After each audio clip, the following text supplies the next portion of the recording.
썸머 스페셜로 지금 진행되고 있습니다.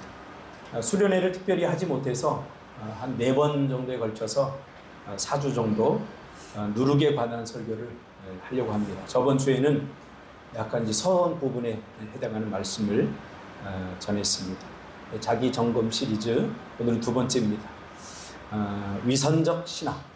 좀 더 구체적으로 말하면 종교적 위선이 되겠죠. 종교적 위선.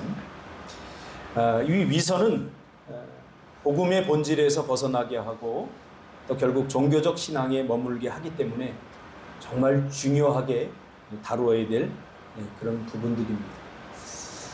많은 사람들이 신앙생활을 감격적으로 시작했다가 시간이 흐르면서 점점 쇠퇴하는 이유가 뭘까에 대해서 저도 목회자로서 또 말씀을 증거하는 사람으로서 참 많이 고민하고 묵상하는 주제입니다.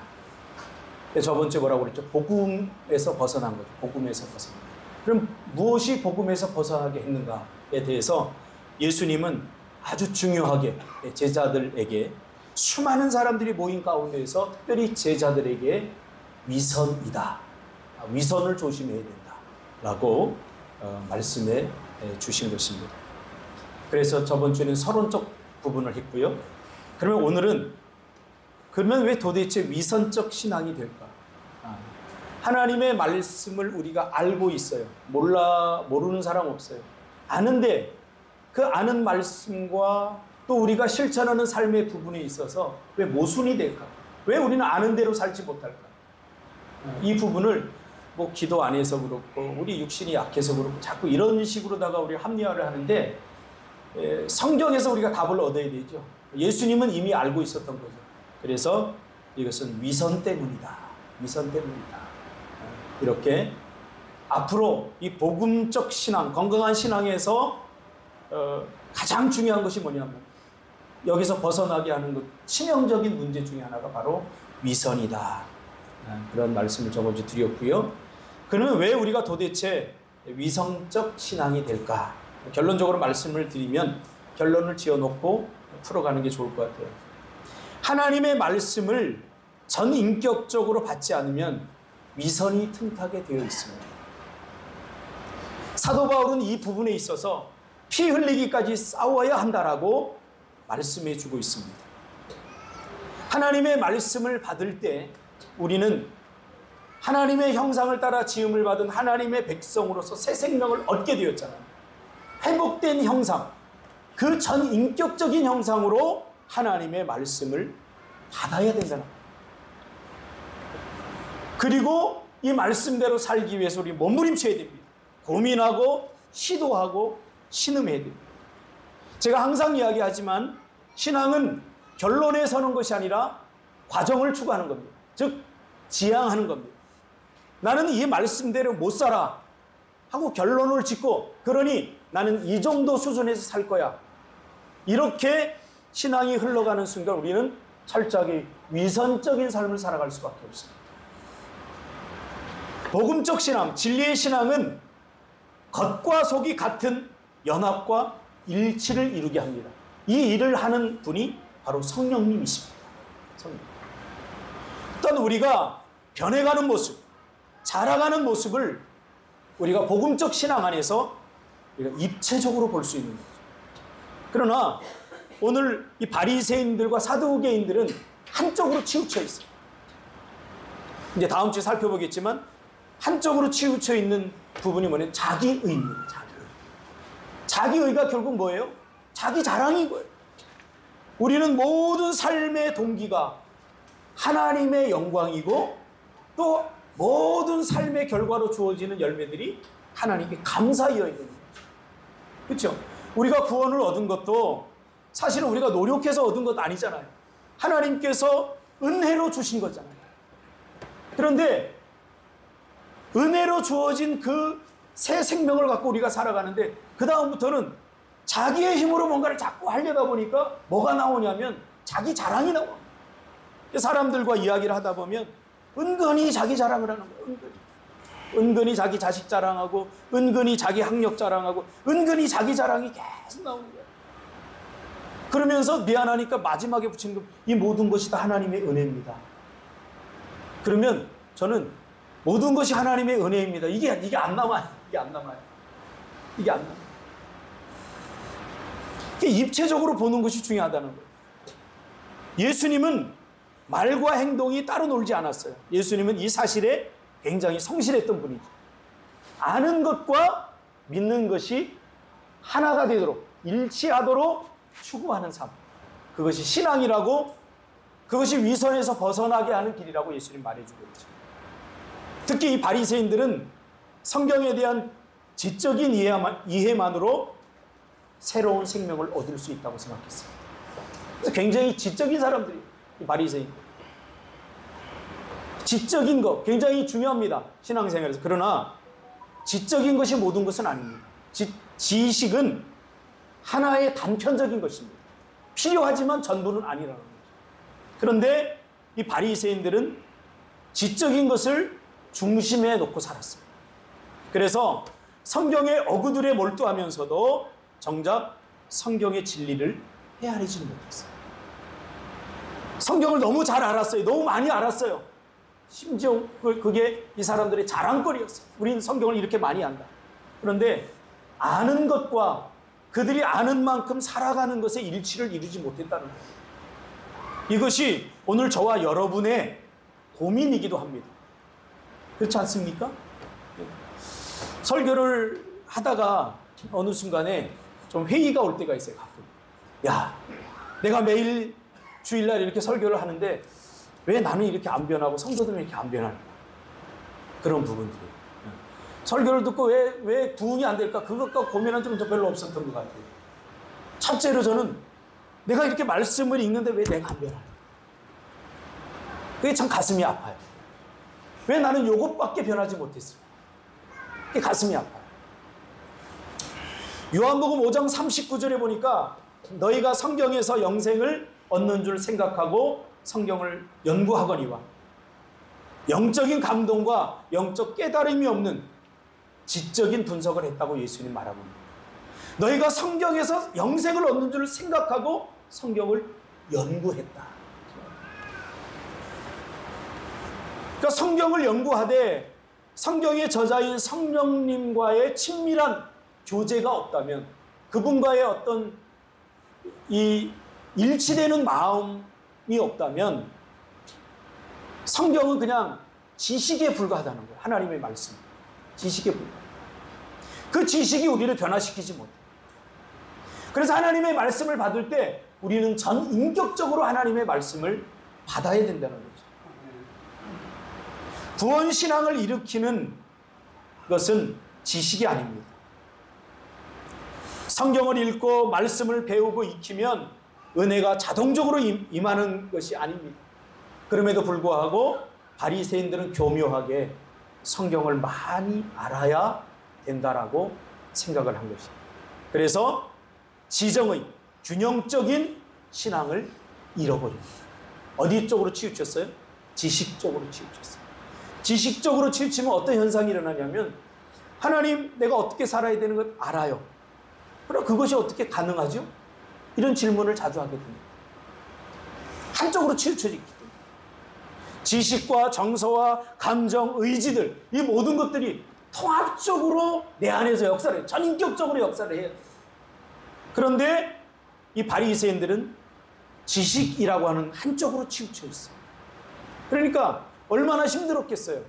아는 거는 되게 안다고 생각하는 건 맞는데 그 말씀대로 사는 것이 불가능하다고 생각한 거예요. 그래서 나온 게 뭐예요? 위선이에요. 그런 척하고 사는 거예요. 그런 척하고. 모르는데 아는 척하고 산 거예요. 성경에서 알미라고 하는 것은 단순히 지식적으로 아는 것을 말하지 않는다고 이야기합니다. 교사를 해보면 알 거예요. 교사를 하는 것은 지식을 갖고 교사를 절대 못합니다. 부모를 하는 것도 마찬가지예요. 부모 되어보니까 어떠나요? 지식적으로 안다고 이게 가능해지는 거예요? 아니에요. 우리의 삶은 지식을 뛰어넘는 불확실한 일들, 내가 전혀 상상하지 못했던 일들이 반복적으로 계속해서 일어나요. 제가 극동방송에서도 엊그제 그런 이야기를 했어요.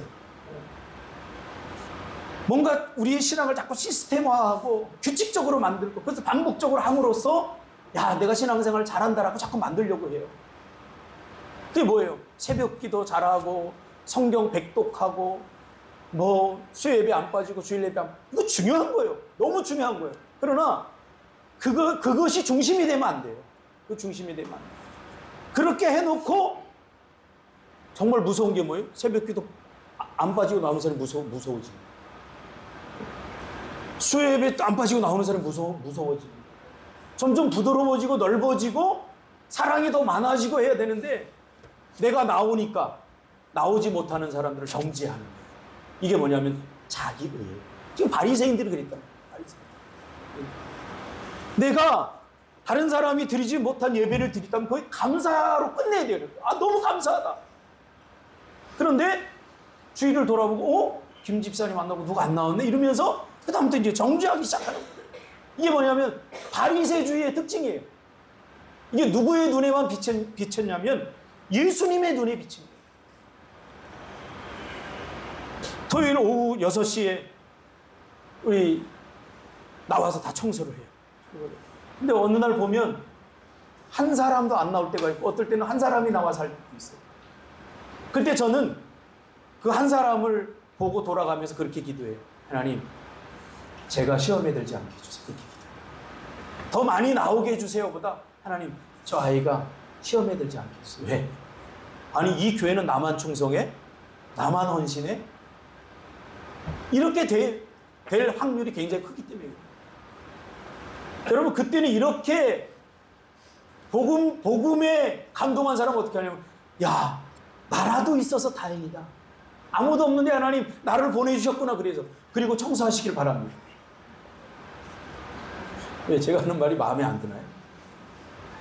그러나 바리새주의가 내 안에 들어오면 어떻게 되냐면, 아, 이 교회는 왜 이래? 왜 약속들을 안 지키는 거야? 왜 아무도 안 나오는 거야? 이렇게 되는 거예요. 그럼 어떻겠어요? 신앙생활 하기가 힘들어지는 거예요. 힘들어지는 거예요. 그러다 보면 어떻게 해요? 모든 하나님의 말씀이 내 안에서 내 안을 관통해서 나가는 게 아니라 다른 사람에게 자꾸 이렇게 하는 거예요. 다른 사람에게 투척을 하는 거예요. 이 말씀은 지역이가 들어야 되고 이 말씀은 신정이가 들어야 되고 그러면서 자기가 안 듣고 자꾸 다른 사람에게 투척을 하는 거예요. 이게 바리새주의의 아주 위험천만한 일이다. 그러므로 여러분, 우리의 신앙생활을 규칙적이고 반복적이고 기계적으로 만들지 마세요. 하나님의 말씀을 들으면 지적으로 이해하고 이해했으면 정서적인 반응이 일어나잖아요. 그래서 어제 우리 주일 학생들 보니까 찬양이 얼마나 뜨겁던지 막 싹 트네. 밖에서 고기를 굽는데 막 내가 들썩이더라. 왜? 하나님의 말씀을 지식적으로 이해했으면 감정적이고 정서적으로 반응을 해야 돼요.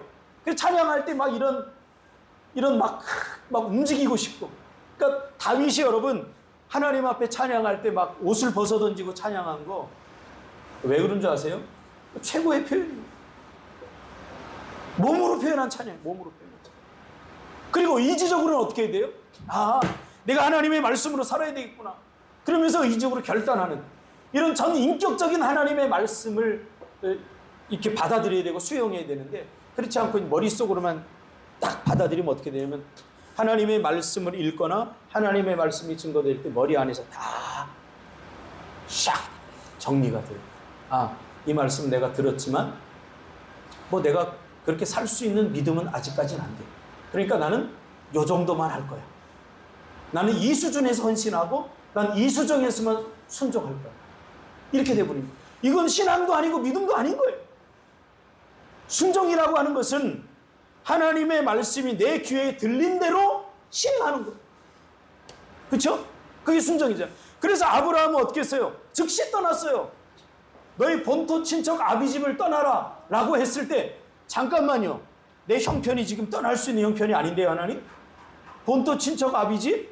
아니에요. 조금 더 기다려보세요. 하나님 잘 몰라서 그렇게 하지 않았어요. 아브라함은 즉시 떠났어요. 우리가 순종을 이야기할 때 하나님의 말씀을 듣고 하나님 잠시만요 했다가 나중에 하는 순종을 순종이라고 착각해요. 그러나 성경을 자세히 읽어보세요. 그 순종 아닙니다. 그때 그 시간이 필요한 거예요. 그 장소가 필요한 거예요. 그래서 하나님께서 그때 그 시간 그 장소에서만 우리의 순종을 통해서 영광을 받으시기를 원하신 거예요. 그렇다면 그때 그 시간에 순종해야 돼요. 나중에 하는 건 뭐냐면 자기 만족이에요. 그렇잖아요. 하나님께 미안하니까 내가 그때 못한 거 나중에라도 해야지. 물론 이것을 전혀 잘못됐다라고 말할 수는 없지만, 그러나 그것이 온전한 순종인가라고 물어본다면 그것은 온전한 순종이 될 수 없는 거죠.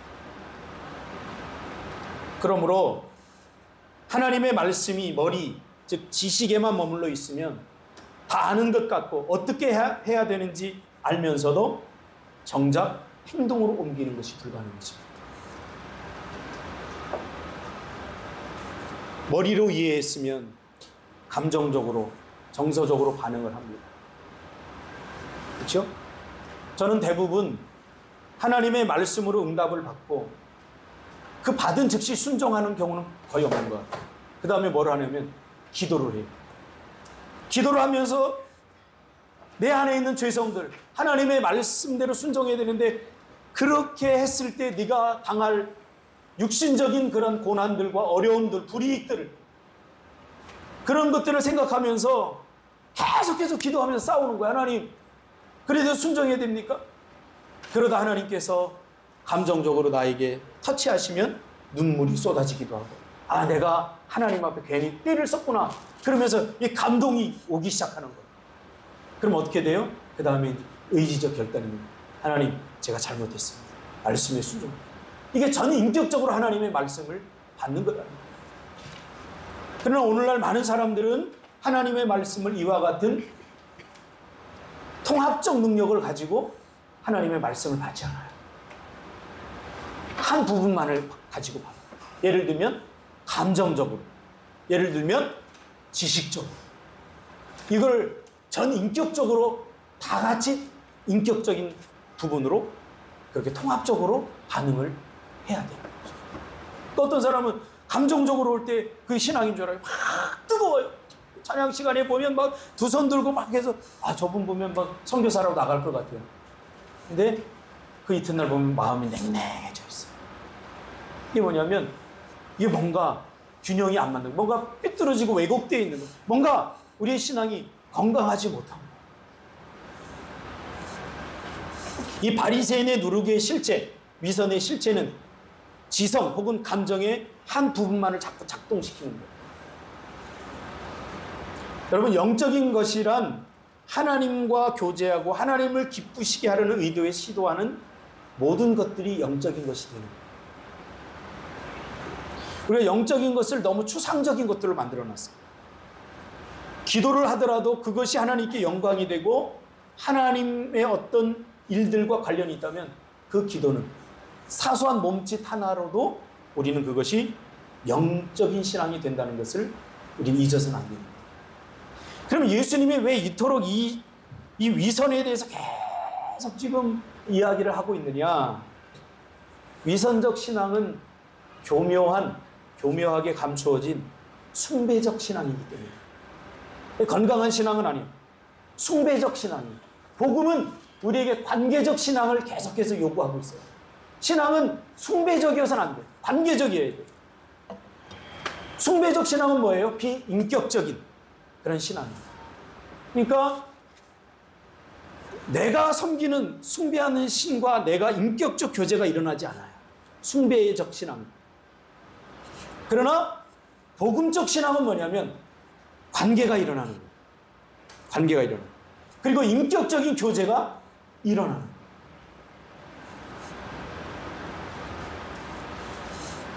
결국 복음으로 시작했지만 이 바리새주의가 틈을 타고 바리새주의로 우리가 살아가게 되면 결국은 종교적 신앙으로 전락해버립니다. 그럼 어떻게 됩니까? 항상 결과만 중요하다고 생각합니다. 결과. 그래서 무덤덤해져요. 무덤덤해져요. 저거 내가 해봤어. 근데 안 돼. 영적 무기력. 그렇죠? 무덤덤해져요. 나중에는 신앙생활 뭐 꼭 하나님을 그렇게 간절하고 절박하게 찾지 않아도 될 것 같은 마음이 들기 시작합니다. 왜? 요즘 우리가 살아가는 이 시대는 가나안 시대 아닙니까? 광야가 아니에요. 가나안 시대는 어떤 시대예요? 모든 것들이 다 갖춰져 있어요. 우리가 그렇게 절박하게 광야에서처럼 하나님께 매달리지 않더라도 이미 모든 것들이 다 갖춰져 있어요. 광야에서는 물이 없으면 하나님께 기도해야 됐어요. 하나님 물 주세요. 먹을 것이 없으면 하나님 만나 주세요. 메추라기 주세요. 기도해야 됐어요. 장렬하는 그 태양을 하나님께서 막아주지 않으면 안 됐어요. 그러니까 광야가 사실은 살기는 척박했지만 영적으로는 더 하나님과 교제하고 친밀해질 수 있는 그런 곳이었어요. 그러나 가나안은 그렇지 않아요. 가나안은 굳이 하나님께 기도하지 않더라도 이미 다 지어진 집이 있어요. 우물이 있어서 물 마시고 싶으면 얼마든지 물 마실 수 있어요. 모든 것이 다 갖춰져 있었어요. 그러다 보니까 어떻게 해요? 돈이면 다 해결되잖아요. 돈이 있으면 하나님께 간절하고 절박하게 기도하지 않더라도 돈이면 다 채워지잖아요. 그러니까 하나님은 이 모든 것들을 다 알고 있었던 거죠. 그러므로 이러한 시대에 우리가 어떻게 살아가야 되느냐? 치열한 영적 전쟁을 하지 않으면 교묘하게 우리도 믿음이 있는 것 같은데 결국은 결정적인 순간에 하나님을 의지하지 않고 돈을 더 많이 의지하게 돼요. 하나님을 의지하지 않고 대신에 어떤 다른 것들을 자꾸 의지하게 됩니다. 이러면서 우리의 신앙이 무너지게 돼 있어요. 영적 싸움이란 그것과의 싸움입니다. 이성의 싸움이 아니라 관점의 싸움이고 지식의 싸움이 아니라 용기의 싸움입니다. 하나님께서 가라고 하면 머리로 다 계산하고 가도 되겠다. 이게 순종이 아니라니까요. 아무리 계산해도 답이 나오지 않아요. 그러나 하나님의 말씀이라면 가는 것. 이것이 용기입니다. 지식에 붙들려 있으면 계속 머리로 계산하다가 결국 용기 있는 결정을 못하는 거예요. 저도 하나님께서 제주도로 가라고 하나님께서 말씀하셨을 때 3년 동안 싸웠어요. 하나님 도대체 내가 어떻게 해야 됩니까? 여러분 그 3년이 저에게는 정말 고통의 시간이었어요. 정말 영적으로 힘든 시간이었어요. 왜냐하면요, 기도를 하면 하나님께서 제주도 이야기를 싹 꺼내요. 결국 다른 교회의 기도 제목, 성도들 기도 제목 다 기도하고 결국은 딱 부딪히는데 어디서 부딪히냐면 어떻게 제주도 가야지. 결국은 여기까지 와요. 그러면 저는 그 순간에 기도를 딱 끊어버려요. 기도를 딱 끊고서 이제 또 살라고 하면 얼마나 마음이 불편한지 몰라요. 그렇게 여러분 3년을 살았다고 해보세요. 하나님이 원하는 것이 무엇인지 아는데 그거를 모른 척하고 사는 3년 동안 굉장히 힘들고 고통스러웠어요. 결국은 지식의 싸움이 아니라 용기의 싸움, 믿음의 싸움인 거죠. 내가 믿고 확신하는 것을 위해서 용기를 내는 것. 그것이 중요하다는 거죠. 자, 그러면 왜 우리는 이와 같이 불균형적인, 그렇죠? 지성, 영성 혹은 인격적인 하나님의 말씀에 대해서 제대로 반응하지 못하게 되었는가? 이 부분에 대해서는 다음 주에 조금 더 구체적으로 살펴보겠지만 우리가 육체와 영혼을 좀 이해할 필요가 있어요. 우리 인간은 육체와 영혼으로 만들어져 있잖아요. 영은 하나님과 소통하는 부분이고 하나님의 임재를 경험하는 부분이에요. 그러니까 하나님과 교제하는 부분이에요. 그리고 우리 합동 측에서는 뭐 영혼, 육체 이렇게 이분설인데 다른 쪽에서는 뭐 영혼, 육 이렇게 또 분리하기도 해요. 그리고 같은 이야기예요. 설명을 하기 위해서 그렇게 나눴을 뿐이지. 혼은 생각하고 느끼고 결단하는 그런 기능을 하는 부분이에요. 근데 우리는 자주 영과 혼을 헷갈려 해요. 자기 혼으로 해놓고는 이게 영적인 것이기를 바랄 때가 많습니다. 그 혼은 생각하고 느끼고 결단하는 기능을 하고요. 육은 물질로 되어 있기 때문에 물질 세계와 접촉할 수 있는, 그래서 본능을 통해서 우리의 몸을 유지하려고 하는 그런 부분. 그런데 이 인간의 육체와 영혼이 죄로 말미암아 타락해서 이 각 부분들이 어떻게 됐어요? 변질되었다. 변질돼. 그래서 영은 하나님과 소통하고 하나님과 임재를 경험해야 되는데 하나님이 신이 떠나고 모든 영적 기능들이 어떻게 됐어요? 상실했어요. 상실했어요. 그리고 혼은 영적인 도움을 받지 못해서 지정의 각 부분이 타락하고 무질서해지고 혼란에 빠졌어요. 그러니까 어떤 문제가 있어도 답을 알아도 우리에게는 할 수 있는 그런 힘이 우리에게 없는 거예요. 그러니까 헷갈려요.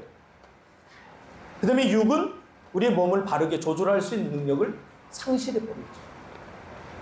그래서 우리는 하나님의 말씀을 인격적으로 제대로 반응하지 못하는 그런 상태가 되어버립니다. 다음 주에는 그러면 타락한 우리가 어떻게 해서 이 육체와 영혼이 회복이 되었는가, 그리고 하나님의 말씀을 우리가 어떻게 인격적으로 받아들여야 되는가, 그런 부분들에 관해서 다음 주에 살펴보려고 하는데요. 혹시 여러분 중에 아니 뭐 저런 부분 아주 신앙의 기초 아니야? 이렇게 이야기하는 분들이 있을지 모르겠는데 제가 목회를 해보니까요, 사실 우리 잘 몰라요. 신앙에 대해서 영적인 것에 대해서 말씀에 대해서 그렇게 고민해 보지 않았어요. 지금. 그래서 잘 모르더라고요. 그러니까 제가 청년들 사역을 하면서 느낀 게 뭐냐면 기도를 하고도 하나님께서 응답을 주셨는데 그게 응답인지 아닌지도 몰라요. 그래서 제가 꼭 집어서 이야기를 해줘요. 네가 이렇게 기도했지. 그래서 하나님께서 이렇게 응답하신 거야. 이렇게 아 맞네. 하나님께서 응답하신 이렇게 할 거예요. 그만큼 우리가 영적으로 굉장히 영적인 일들에 낯설어져 있는 거죠. 왜냐하면 영적으로 별로 살아보지 않았기 때문에. 물론 영과 육 이런 것도 자꾸 나누는 것은 바람직하지 못하지만 설명하기 위해서는 어쩔 수가 없는 거죠. 다음 주에는 타락한 우리의 영을 하나님께서 어떻게 회복시켜주시고, 그리고 그 회복된 우리의 이 인격 안에 하나님께서 어떻게 말씀을 담으시는지 그 부분에 대해서 한번 구체적으로 살펴보면서 우리는 하나님의 말씀을 어떻게 듣고 있는지, 듣고 싶은 말만 듣는지, 듣고 싶은 말만 듣는 것. 그러니까 하나님의 말씀을 단순히 바리새인들은 정보로만 들었어요. 정보. 이 정보로만 듣는다는 것은 무슨 의미냐면 나에게 필요한 말씀만 듣는 거예요. 예를 들면 내 미래가 알 수 없으니까 점쟁이를 찾아가서 내 미래가 어떻게 되겠습니까? 하고 묻는 거하고 비슷해요. 점쟁이만 찾아가지 않을 뿐이지 하나님의 말씀, 내가 예를 들면 물질에 대해서 내가 굉장히 힘들다 치면, 그러면 요즘은요 유튜브 딱 틀면 물질관에 대해 설교하는 목사님들 설교 딱 들을 수 있어요. 그럼 아 이렇게 해야 되는구나 하고 말씀을 듣고 내가 어떻게 살아야 될 것은 결단하죠. 근데 결단하는 데까지 가지 않아요. 왜? 정보로만 듣기 때문에. 아 이렇게 해야 되는구나. 그런데 나는 그렇게까지 못해. 보통 이렇게 하죠. 그래서 유튜브 설교가 굉장히 좀 위험할 수 있다는 거죠. 그분들이 설교하는 것이 문제가 아니라 듣는 내가 어떻게 해요? 선택적으로 듣기 때문에. 듣고 싶은 말만 듣고 내가 관심 있는 부분만 듣기 때문에 이게 정보의 수단으로서 전락할 수 있다는 거예요. 그래서 우리는 인격적인 교제를 할 수 있는, 물론 유튜브 설교를 듣고도 그 안에서 하나님의 말씀을 전인격적으로 받아들이고 내가 결단하고 이렇게 하면 전혀 문제될 게 없어요. 그러나 우리는 그런 의도로 듣지 않으면 이게 상당히 위험해질 수 있다는 걸 저는 경험적으로도 많이 경험하고 있거든요. 코로나가 끝나고 교회로 돌아오지 않은 대부분의 양심의 가책을 받는 성도들은 유튜브로 예배를 드려요. 지금 예를 들면 예배를 드릴 수 없는 환경에 있는 사람들은 그렇게 할 수 있다고 생각해요. 충분히. 그러나 모든 예배를 드릴 수 있는 환경이 조성되었음에도 불구하고 여전히 유튜브로 설교를 듣고 예배를 드린다고 한다면 이것은 조금 또 다른 차원의 심각한 고민을 해봐야 될 그런 문제들이라는 거죠. 그러므로 다음 주에는 우리 안에 있는 위선들을 우리가 점검해 보면서 하나님의 말씀을 어떻게 우리가 인격적으로 받아들이고 거기에 반응할 것인가에 대한 문제를 다음 주에 좀 다뤄보도록 하겠습니다. 기도하겠습니다.